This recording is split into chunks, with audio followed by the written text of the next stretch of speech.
libéraliser les grandes banques et les compagnies d'assurance. La bémol. Instaurer le droit au travail. Juste au milieu de Le droit au repos. La bémol. Les jours heureux. Les jours heureux. Ils ont garanti à chaque travailleur un niveau de salaire suffisant pour vivre dignement. Pour vivre dignement. Établir un plan plein de sécurité sociale. Élever et sécuriser le niveau de vie des travailleurs de la terre. Les jours heureux. Les jours heureux. Et là, on va rester sur sol. Les jours heureux ont permis l'élaboration d'une société plus juste, plus équitable, plus libre et plus solidaire. Aujourd'hui, la France n'est pas occupée, mais près de 4 millions de personnes qui sont mal logées. Aujourd'hui, nous ne sommes pas en guerre, mais près de 18 000 personnes vivent dans un bidonville. Non, aujourd'hui, la France n'est pas occupée, mais près de 3 millions de ses habitants vivent dans un ménage pauvre. Non, aujourd'hui, nous ne sommes pas en guerre, mais nous subissons un chômage de masse. Non, la France n'est pas en guerre, mais nous envoyons chaque année sur cette terre près de 60 000 tonnes de produits toxiques. Oh non, nous ne sommes pas en guerre. 815 personnes meurent chaque jour à cause des particules fines.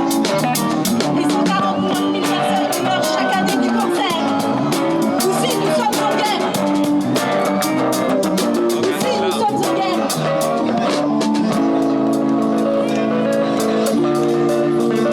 Aussi, nous sommes en guerre. Une guerre qui a commencé par notre investissement militaire au Moyen-Orient et se poursuit aujourd'hui sous la forme d'une guerre contre Daesh.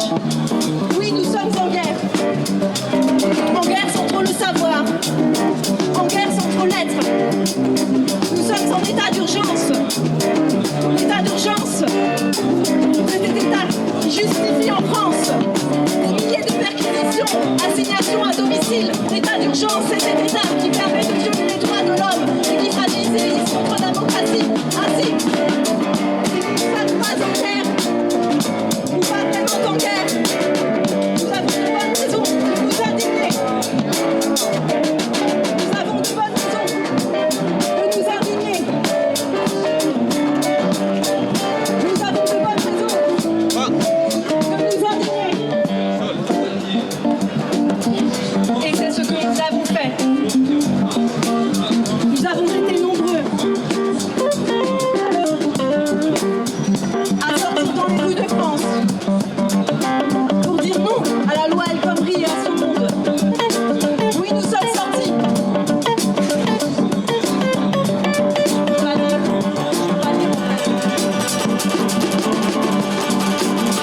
Avons marché ensemble. Puis nous sommes installés. Place de la République. Nous nous sommes installés pour dénoncer le pouvoir de la finance libéralisée et des grands actionnaires.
politique debout. Pour faire entendre la politique debout, car elle est l'affaire de tous. Et c'est encore debout. Et c'est encore debout. Nous allons chercher à rétablir la démocratie, le gouvernement du peuple, par le peuple, pour le peuple. Et bientôt,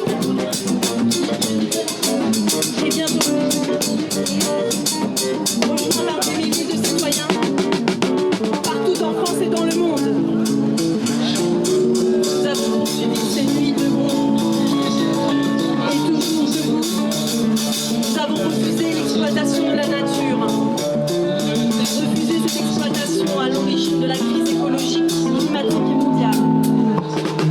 Refuser les monocultures qui appauvrissent nos sols et les pesticides qui polluent nos trop, exterminent les abeilles, les insectes, la faune et nous intoxiquent. Refuser les OGM qui asservissent les paysans et rendent malades le bétail autant que nous-mêmes. Refuser les énergies fossiles difficiles et tous ces grands projets pharaoniques qui, en détruisant notre planète unique, oui, nous avons passé des nuits indignées. Indignés à Paris, place de la République, indignés à Angers, Saint-Denis, Amiens, Angoulême, indignés à Lyon, Limoges, Poitiers, Perpignan, indignés à Strasbourg, Saint-Malo, Toulouse, Tours, indignés au plus de 60 000 de France, indignés dans le monde, indignés à Bruxelles, Saragosse, Londres, Liverpool, Vienne, Berlin, indignés transatlantique, à Toronto, Denver, Montréal, Gatineau, Trois-Rivières, indignés d'outre-mer, en Guadeloupe, à Saint-Pierre et aux Philippines. Oui, c'est indigné, indigné partout en France et dans le monde, que nous avons passé des nuits debout, debout à refuser, debout à refuser, debout à refuser. Et si le refus nous a permis de tenir des nuits debout, c'est aujourd'hui l'espoir qui nous tiendra réveillés jusqu'à l'aube. L'espoir de changer les choses. L'espoir que Nuit debout succède les jours heureux. L'espoir que Nuit debout succède les jours heureux. C'est parce que nous ne croyons plus dans ce système, parce que si nous ne sommes pas en guerre, parce que si nous ne sommes pas en guerre, nous sommes dans une situation politique que nous pensons qu'il serait bon de réactiver le programme des jours heureux. Ce programme commence.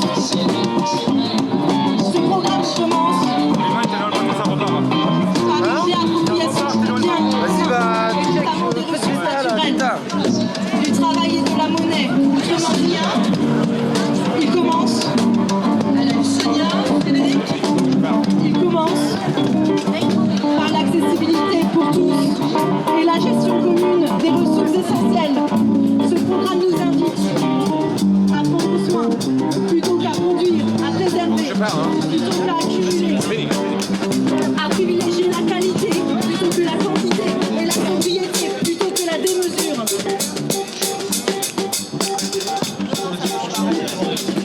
Puis,